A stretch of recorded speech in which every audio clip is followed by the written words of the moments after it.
દીપ ભંડેરી, રાજકોટ જિલ્લા યુથ કોંગ્રેસ પ્રમુખ. હાલ જે છે તમે મેયરના બંગલા પાસે વિરોધ કરવામાં આવશે, શું વિરોધ છે ને શું સમગ્ર વિરોધ છે?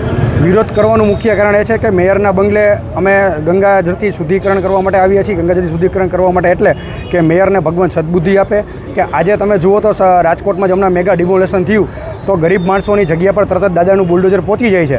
તો મેયરના પતિદેવ દ્વારા જે ખાલસા થઈ ગયેલી છે, કાલ રાજકોટ કલેક્ટરે કીધું કે 1997માં આ જગ્યા ખાલસા થઈ ગઈ છે. તો 1997માં જગ્યા ખાલસા થઈ ગઈ છે છતાં પણ મેયરના પતિદેવે પોતાના હોદ્દાનો દુરુપયોગ કરીને ત્યાં બાંધકામ ચાલુ કરી દીધેલ છે. તો રાજકોટની ટીપી શાખાને કેમ હજી કોઈ સુધી ધ્યાને આવ્યું નથી?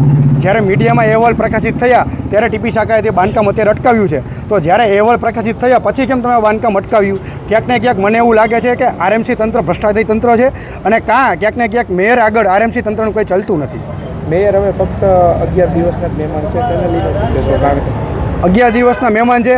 હું ભગવાનને એવી પ્રાર્થના કરું કે રાજકોટને આવો ભ્રષ્ટાચારી મેયર ના મળે અને આવતું જે બોર્ડ બેસે એમાં કોંગ્રેસનું બોર્ડ બેસવાનું છે અને કોંગ્રેસનું બોર્ડ બેસે તો આવા જે ગેરકાયદેસર બાંધકામ હોય એમાં ચલાવી લેવામાં નહીં આવે.